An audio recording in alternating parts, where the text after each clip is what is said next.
Hey guys, it's Nicole, and I'm back to show you that altered mailbox. This is that wooden mailbox that I had gotten from Joann's.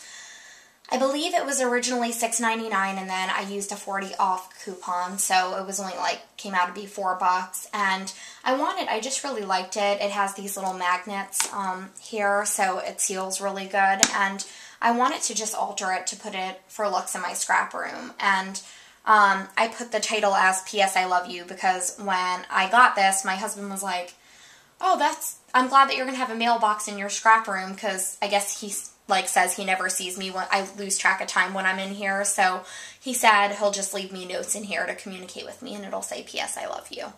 So I was like, perfect, that's what I'll use this for. And I'm going to just show you kind of how I altered this, in case you're interested in doing your own. This is the paper set that I used. All of the papers are from Hey Sugar by Cosmo Cricket, and this is one of their older Valentine's Day collections. When my local scrapbook store was closing, all of their paper packs were like 40 off, and I really have always loved this one, so I went ahead and got it. Plus, the colors match my scrap room really well. So what I did was, I started by painting the entire mailbox using this folk art metallic champagne color, and here is just my opinion on paints. You know, sometimes I buy the Tim Holtz, the Daubers by Ranger, and there is the Helmuth colored paints, and they're about $4 or $5 for like a tube of it. And in my opinion, the 97-cent folk art colors work just as good. I mean, I bounce back and forth between them, and I just think that they work just as good, and it saves you so much on money. Even when you mix them with mediums, like higher quality mediums, they still work really well. So that's just a little tip. I've tried them all, and I really always just revert back to this because it saves me money in my scrap product budget. So that's the color I use. So like anytime you see bare wood, like right here or here, it's that just milky champagne color. Then what I did was, I started, after doing that, I took a piece of the pattern paper and I put it around the body of the mailbox, and then of course, since it was only 12 by 12 paper, it did not cover all the way down, but that was okay. I picked another color, which was the center, like red color, and I used it to line the bottoms. Then I took some of this lace that I got, and I really like it because I think it kind of models the lace pattern around this flower. I got it at Joann's. I think it was like $6 for a yard of it, but I had a coupon like I always do when I go to Joann's.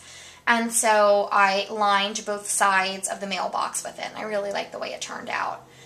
Then I used a screwdriver and I took off the flag and I painted it using this folk art color, Fired Metallic Bright Red. And I painted it so that way when the flag is up, and I don't want to put it up right now because it keeps futzing with my lace, but if you put it up, the back is painted with that red, and then I lined the front with some more of the Hey Sugar collection paper. Then in the front here, I lined it with this blue pattern, and then I put a strip of this, the same paper that's on the top here, but it's the alternate color, the cream with blue accents instead of the blue with cream accents. And then I titled it P.S. I Love You. I used thickers for that. They're fabric thickers. And then I took some of the same red paper that was on the bottom here, and I covered a chipboard heart and then edged it in orange marmalade distress ink. And then I popped this off. It was just on there with hot glue. Popped it off, painted it, and then adhered it again. Then on this side, I have the same layout here with the line, it lined with the lace. And then I put some Prima Sade and Pearls bling here, and I just cut off a piece of one of these long, you know, it was probably about that long, and put the butterfly. And then this I'm really excited about. This was a plain, like cream color, just like the cream on here, flower. And I got it as a free gift with my 2Ps order. And what I did was I brushed orange marmalade distress ink all over it. And then I used some of the fired brick on the edges, and I really like the way it came out. And then I just hot glued it to here and put a little piece of orange bling in the middle. So that turned out really cute.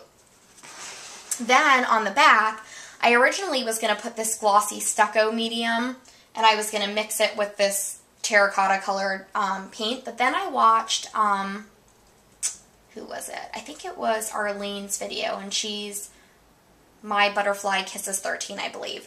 And she used this, a medium I've never seen before, and it was called Glass Bead Gel. So I went ahead and purchased it, and I mixed it with this terracotta color, and then I slapped it on here with a spatula. And then while it was still wet, I put some Mosaic cream tiles all over it, and then I let it dry overnight. It took a while to dry, but once it was hardened, I took one of my blender pads and I mixed in. It was a little too bright for what I wanted. It was like a really, really bright orange. So I took some Vintage Photo and I rubbed it in there really good in the grit, and I really like the way it came out because it's a lot more muted and it's less, it was like neon orange when I first did it. And that's the back side. So I think it came out really cute. I'm very happy with the end result. And that's it. It was just a fun little project that I did, and I think I'm going to get started on a Father's Day project for my dad, so that'll be one of my next videos. I hope you guys enjoyed and got some good ideas. Talk to you soon.